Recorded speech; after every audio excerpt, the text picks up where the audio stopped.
우리는 지금까지 나는 누구인가 라는 설교 시리즈를 통해 성경이 정의하는 우리의 정체성에 대해 하나하나 살펴보고 있는데요. 시리즈를 시작하면서 우리는 창세기 2장의 창조 이야기를 통해 먼저 나는 흙으로 지어지고 결국 흙으로 돌아갈 하나님이 빚어가시는 존재임을 생각했습니다. 두 번째로 나는 길들여지지 않은 미숙한 존재이지만 주님이 쓰시고자 할 때 순종하는 어린 나귀임을 묵상했습니다. 세 번째로는 노년의 바울이 남긴 강렬한 자기 성찰적 고백을 통해 그리스도인이란 나에게는 소망이 없음을 인정하고 오직 은혜에 사로잡혀 살아가는 존재임을 생각했습니다. 그리고는 베드로전서 2장의 말씀을 통해 나는 주님과 세상 사이를 연결하는 왕의 제사장임을 묵상했죠. 자, 오늘 다섯 번째로 우리가 고민할 정체성은 바로 이것입니다. 한번 저를 따라서 읽어주시면 좋겠어요. 나는 세상의 소금이요 빛입니다. 시작. 나는 세상의 소금이요 빛입니다. 다들 너무나 잘 아시는 정체성이죠. 그런데 너무 들어서 별 감흥이 없는 정체성이기도 합니다. 그런데 여러분, 듣기에는 좋은데 그렇게 살 생각은 별로 없는 이 정체성에 대해 너무나 큰 부담을 가지실 필요는 없습니다. 왜 그런지 아십니까?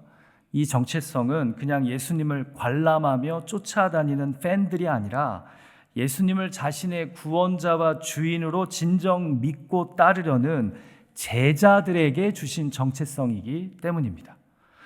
오늘 본문이 속한 이 산상수훈의 시작 부분인 5장 1절과 2절 말씀을 우리가 한번 읽어볼까요? 같이 읽죠. 시작. 예수께서 무리를 보시고 산에 올라가 앉으시니 제자들이 나아온지라 입을 열어 가르쳐 이르시되. 평범한 뜻 보이지만 마태복음은 무리와 제자를 의도적으로 대조합니다.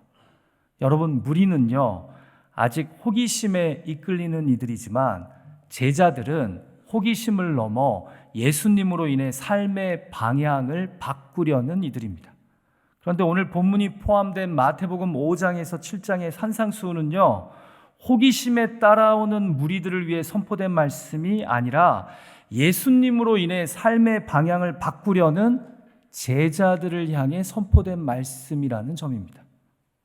지금 예수님은 무리가 아닌 제자의 삶을 살기 원하는 자들에게 너희는 세상의 소금이요 빛이다 라고 선언하시는 겁니다.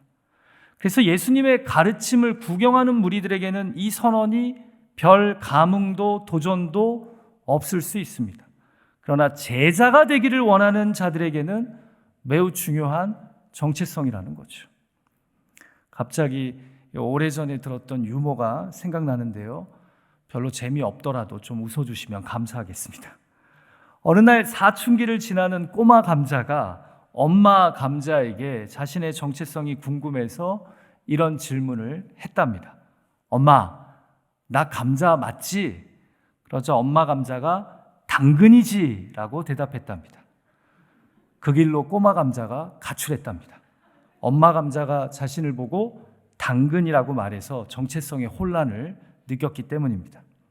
좀 방황을 한 다음에 다시 집에 돌아온 꼬마 감자가 이번에는 할머니에게 묻습니다. 할머니 감자에게 할머니, 나 감자 맞아? 그러자 경상도 출신의 할머니 감자가 오야 라고 답했답니다. 무슨 말인지 이해를 못하고 계시는 분들이 있습니다. 사투리로 오야, 그래, 맞다는 의미로 답한 겁니다. 그래서 그 길로 꼬마 감자가 또다시 집을 나갔답니다. 감자인 자신을 오이라고 불렀기 때문입니다. 여러분, 누군가 예수를 구경하는 무리에게 너희는 세상의 소금과 빛이다 하고 선언하면요 별 의미 없습니다. 아무렇지 않죠. 그렇게 생각하지 않기 때문입니다. 그런데 누군가 구주 예수 그리스도를 믿어서 삶의 방향을 바꾸려는 제자들에게 너희는 세상의 소금과 빛이 아니다. 그렇게 살 필요가 없다. 그건 너의 정체성이 아니다. 라고 이야기합니다. 그러면 우리도 가출해야 합니다. 이것을 불편하게 여겨야 합니다. 그건 아니죠. 그럼 내가 도대체 누구라는 겁니까? 라고 말해야 한다는 겁니다. 자, 제가 오늘 예수 그리스도의 무리가 아닌 제자가 되기를 소망하는 여러분과 함께 고민할 질문은 이것입니다. 예수님은 자신을 따르려는 제자들에게 어떤 정체성을 부여하십니까? 세상의 소금과 빛이라는 정체성에서 발견하게 되는 나는 누구입니까? 자, 첫 번째로 나는 세상을 향한 사명이 있는 존재입니다. 여러분, 우리가 예수님이 제자들에게 부여하신 이 정체성에서 제일 먼저 관심을 가져야 할 것은요, 바로 우리에게 너희는 소금이요 빛이다 라고 말씀하시지 않고 세상의 소금이자 세상의 빛이라고 말씀하셨다는 점입니다. 도대체 예수님이 말씀하신 이 세상은 어떤 세상일까요? 여러분, 흥미롭게도 13절에서 예수님이 너희는 세상의 소금이니 라고 말씀하신 세상과 14절에서 너희는 세상의 빛이라 하셨을 때의 세상이 다른 헬라어 단어라는 것 아십니까? 13절에 세상의 소금이니 할 때의 세상은요, 헬라어로 게, 곧 땅을 의미합니다. 그런데 여러분, 성경의 문화에서 땅은요, 항상 거룩하고 영적인 하늘과는 대조되는 공간으로서 죄와 어둠이 가득한 곳을 뜻합니다.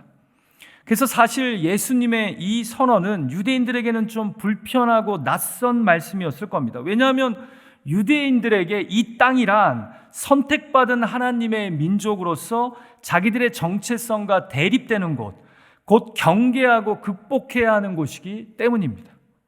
그런데 예수님은 이런 땅의 소금이 되어야 한다라고 선언하셨다는 거죠. 선택받은 민족은 이 땅에서 스스로를 거룩하게 지키고 이 땅을 경계하며 살다가 하늘로 가야 될 자들이라고 생각하는데 말입니다. 두 번째로 이 14절의 세상은요, 헬라어로 게가 아니라 코스모스라고 하는 단어가 사용되었습니다. 근데 개역개정은 똑같이 세상이라고 번역한 거예요. 여러분, 원래 헬라어적으로 코스모스는요, 신에 의해 질서 있게 창조된 세상을, 우주를 의미합니다. 땅이 죄악과 어둠의 공간이라면 코스모스의 세상은 원래 하나님에 의해 질서 있게 창조된 공간을 의미합니다.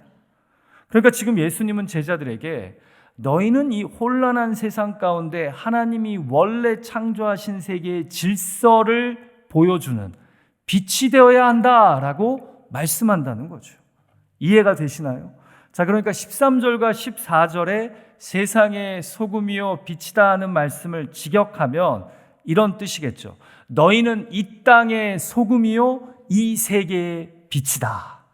이것을 제식으로 풀이하자면 이런 뜻입니다. 너희는 부패해지는 이 땅의 소금이요 하나님 세계의 질서를 보여주는 빛이다.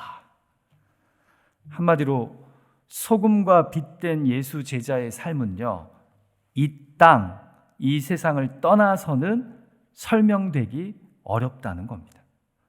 예수님 당시 유대인들은 세상을 경계하고 극복해야 하는 대상으로 여겼는데 예수님은 제자들에게 아니다. 너희는 반드시 이 세상 안에서 소금과 빛의 역할을 감당해야 하는 존재들이다.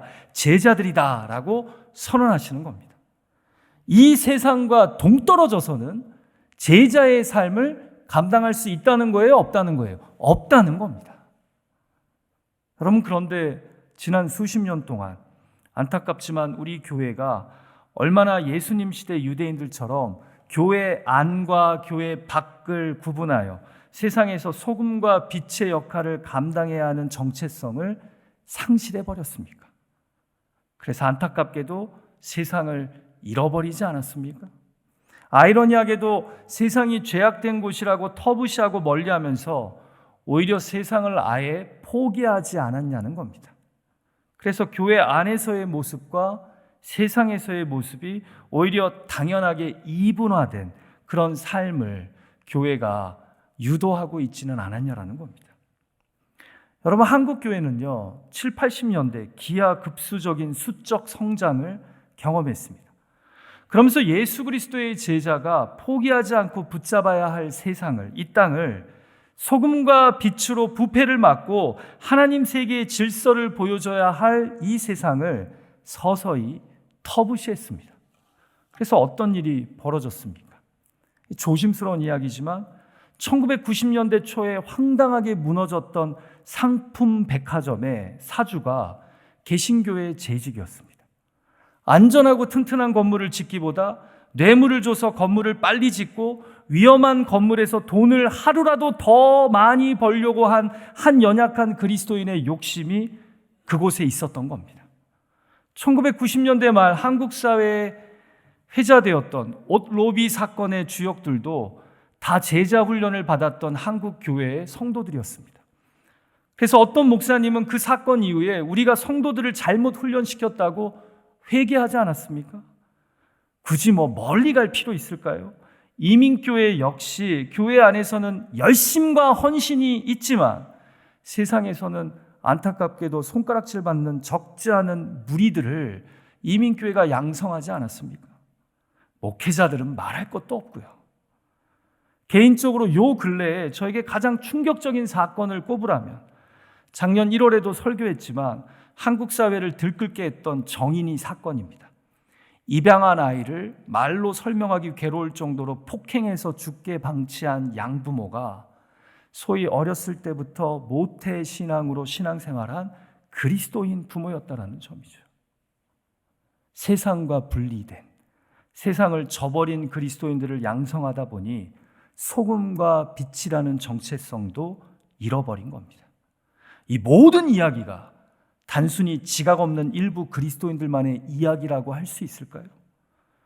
저는 솔직히 이 이야기들 속에 저와 여러분도 포함되어 있지 않나 심각하게 고민하게 됩니다. 사랑하는 토렌스제일 장로교회 예배자 여러분, 오늘 예수님은 우리에게 이렇게 도전합니다. 세상을 잃어버린 제자는 나의 제자가 아니라고 말입니다. 세상과 분리된 소금과 빛의 정체성을 상실한 제자는 쫓아다니는 무리일 수는 있어도 나의 제자는 아니라고 말입니다. 부디 세상과 단절된 이분화된 그리스도인이 아니라 세상 속에 소금과 빛이 되는 저와 여러분이 될 수 있기를 주님의 이름으로 간절히 축복합니다.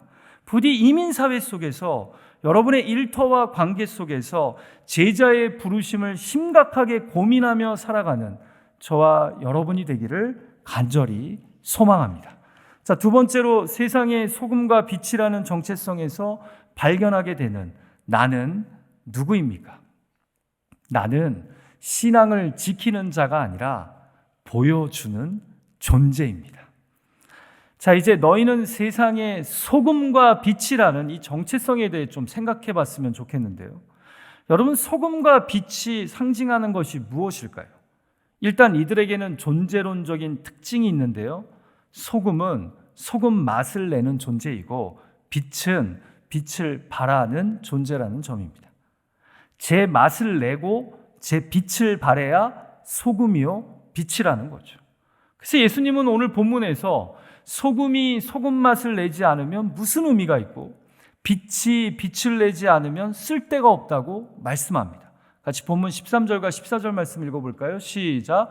너희는 세상의 소금이니 소금이 만일 그 맛을 잃으면 무엇으로 짜게 하리요?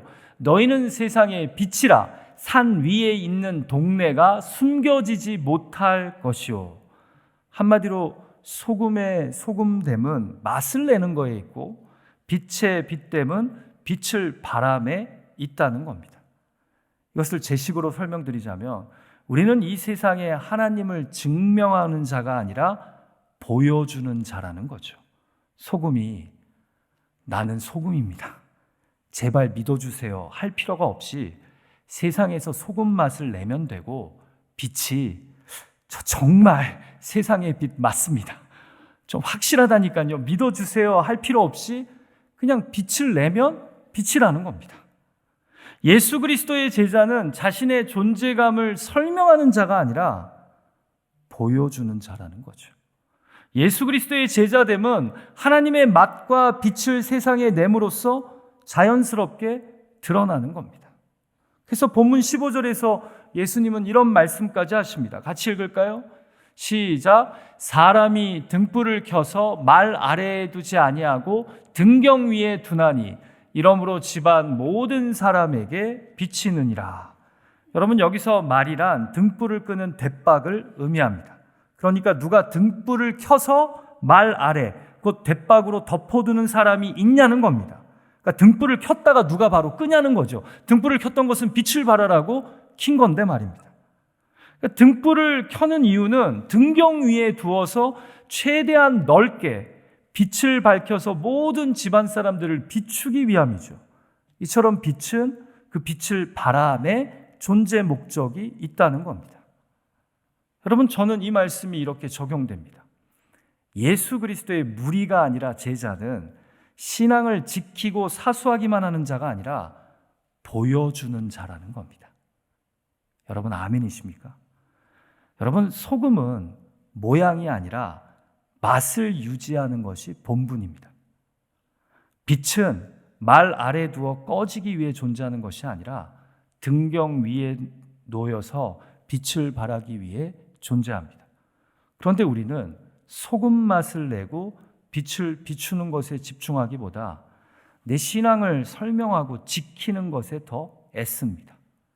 사실은 지키는 것보다 보여주는 것이 오히려 내 신앙을 더 확실하게 지키는 길인데 말입니다. 왜 공격이 최고의 방어라고 하지 않습니까? 신앙생활도 마찬가지입니다.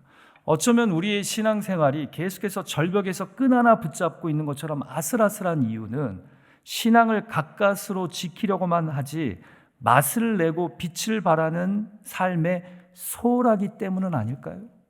맛을 내고 빛을 내면 오히려 하나님을 향한 내 신앙이 더 확실해지고 지켜지는데 말입니다. 그래서 교회에서 이것은 하지 말아야 된다, 이것은 하나님이 기뻐하시지 않는다면서 지키려고만 하지 그 삶을 살아가는 자들이 없어요. 그러니까 젊은 사람들이 교회를 떠나는 거예요.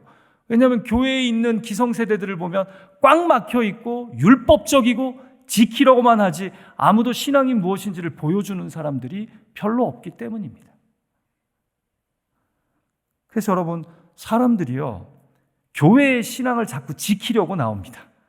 세상에 하나님 믿는 신앙을 보여주기 위해 교회에 나와서 그 보여주는 삶이 어떤 건지를 가르침 받고 나가서 보여주려고 하지 않고 지키려고만 교회를 나온다는 거죠. 그리고 교회는 자꾸 신앙을 설명하려고 하지 실제 보여주지는 않습니다. 목사도 장로도 신앙을 이야기하려고만 하지 맛을 내고 빛을 보여주지는 못합니다. 그러다 보니 젊은 사람들이 볼 때 기독교의 신앙은 매우 비현실적이고 추상적일 뿐입니다. 소금은 그냥 소금 맛을 내면 되고 빛은 그냥 빛을 발하면 되는데 말입니다. 저는 우리 토렌스 제일 장로교회 예배자들이 신앙을 지키려고만 바동바동대는 자들이 아니라 하나님 신앙을 보여주는 소금과 빛이 되기를 주님의 이름으로 축복합니다. 구별된 맛과 구별된 빛을 발함으로 하나님을 설명하는 자들이 아니라 보여주는 제자들의 공동체가 되기를 간절히 소망합니다. 이런 말씀을 하는 것이 좀 조심스럽지만 저는 팬데믹 동안 저희 교회가 선택한 소금스러운 결정을, 빛다운 모습을 매우 자랑스럽게 생각하는 목사입니다. 여러분, 2020년 3월 모두가 갑자기 일어난 팬데믹의 광풍으로 어쩔 줄 몰라 할 때, 스스로를 지키는 일에 집중할 때 저희 교회는 부활주일을 포함한 총 4주일의 모든 헌금을 렌트비 내기 어려운 교회를 지원하는 일에 사용하기로 결정했습니다. 그때 약 10만 불을 모아서 어려운 미국 전역에 있는 교회들을 돕는데 지원했습니다. 제가 그동안 저희 교회에서 목회하면서 당회에서 제일 기뻤던 순간을 꼽으라면 저는 주저없이 이 결정을 내린 당회를 떠올릴 겁니다. 장로님들 9분이 만장일치로 기쁘게 이 일을 결정하고 우리가 추진하자고 했어요. 왜냐? 소금다운, 빛다운 교회의 모습을, 구별된 모습을 보여줬기 때문입니다. 이번에 팬데믹으로 지친 젊은 목회자분들, 특히 작은 규모의 교회에서 최선을 다해 목회하는 분들의 가족을 초청해서 3040 목회자 컨퍼런스를 했죠. 저는 솔직히 이 컨퍼런스 준비하면서 많이 고생했어요. 근데 끝나고 나서는요, 정말 우리 교회가 자랑스러웠습니다. 왜요? 교회의 소금다운 맛을, 빛다운 빛을 발한 사역이었기 때문입니다. 컨퍼런스 끝나는 날 한 목사님이 이런 고백을 하시더라고요. 첫날 저녁에 사춘기인 자기 아들이 퉁명스럽게 이런 말을 자신에게 하더랍니다. 아빠 교회가 제일 작지? 힘들게 목회하는 아버지의 모습을 보면서 자녀가 가진 일종의 반항심이요, 답답함이었겠죠. 그런데 컨퍼런스가 끝나고 떠나기 전날 그 아들이 아버지에게 갑자기 이렇게 말하더랍니다. 훨씬 밝아진 모습으로. 여기 있는 분들이 아빠와 우리 가족을 대하는 모습을 보니까 아빠가 정말 귀한 일을 하는 분이라는 생각이 든다고요. 제가 그 이야기를 듣는데 눈물이 나더라고요. 이 목사님의 교회가 가족 숫자와 비슷한 연로하신 교인분들을 목회하는 목사님이시거든요.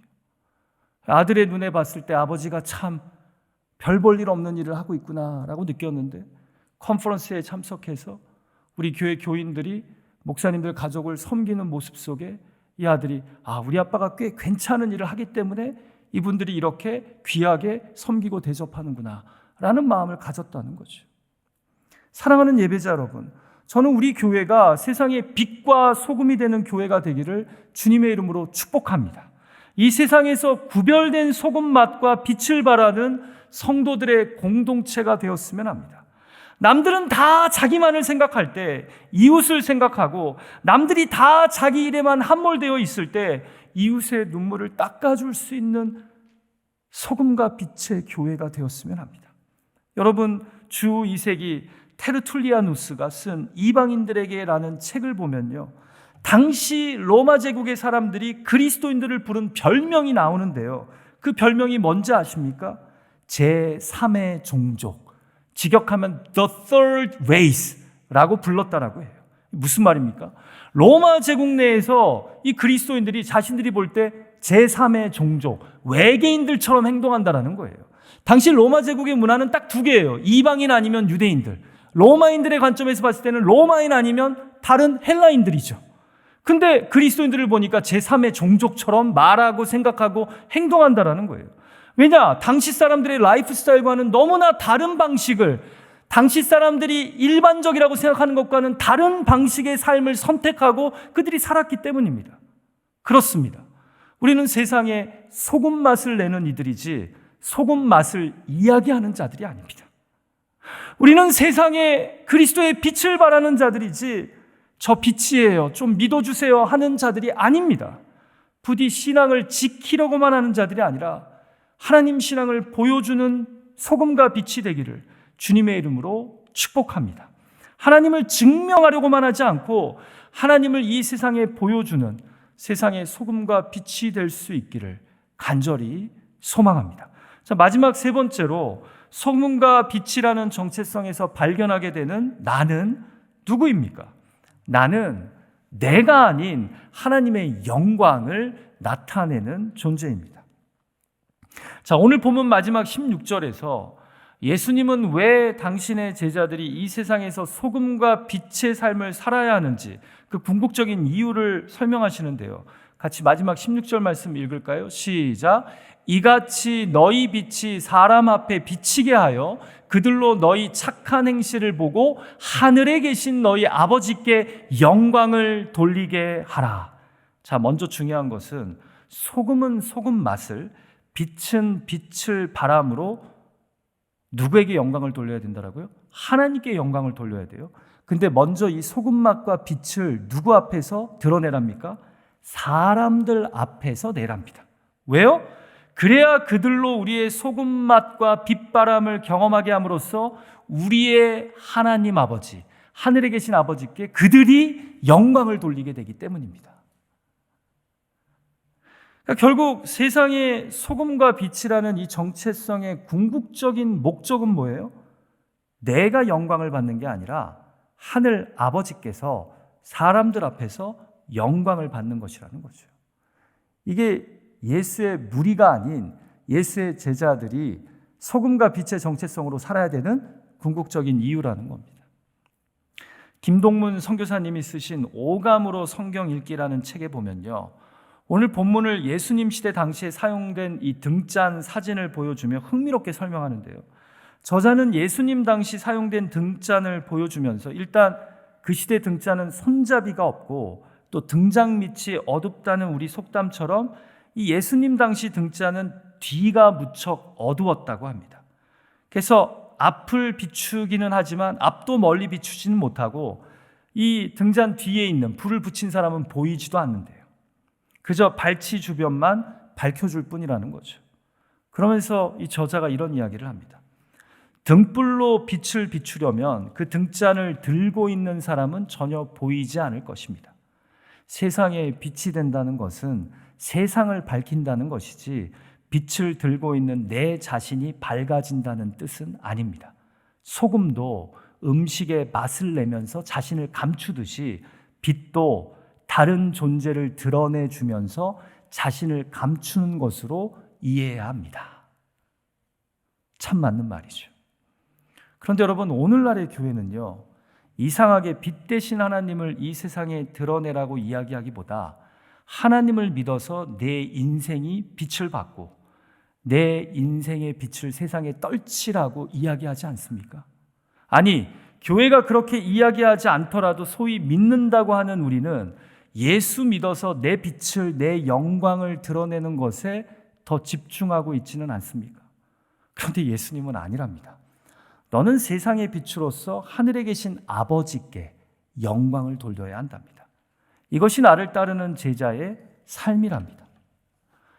여러분, 요즘 적지 않은 사람들이요, 소셜미디어를 통해 안타깝지만 내가 어떤 사람인지, 내가 얼마나 대단한 사람인지, 내가 얼마나 잘 사는지를 보이려고 애씁니다.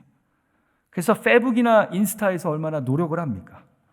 이처럼 오늘날의 시대는요, 나를 과장하고 나를 자랑하고 나의 영광을 드러내려고 하는 시대입니다. 그런데 예수님은 세상의 소금과 빛된 제자는 사람들 앞에서 내 자랑, 내 영광이 아닌 하나님의 영광을 드러내는 존재랍니다. 가정과 일터 관계 속에서 내 영광이 아닌 하나님의 영광을 사모하고 나타내는 존재랍니다. 부디 이번 한 주 동안이라도 세상의 소금과 빛으로서 사람들 앞에서 소금 맛과 빛을 바람으로 하나님의 영광을 드러낼 수 있는 저와 여러분이 되기를 주님의 이름으로 축복합니다.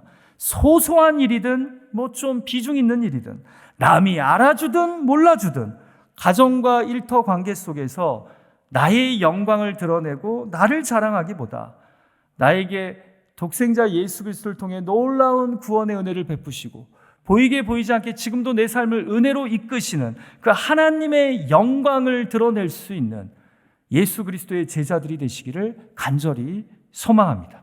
말씀을 마칠까 합니다.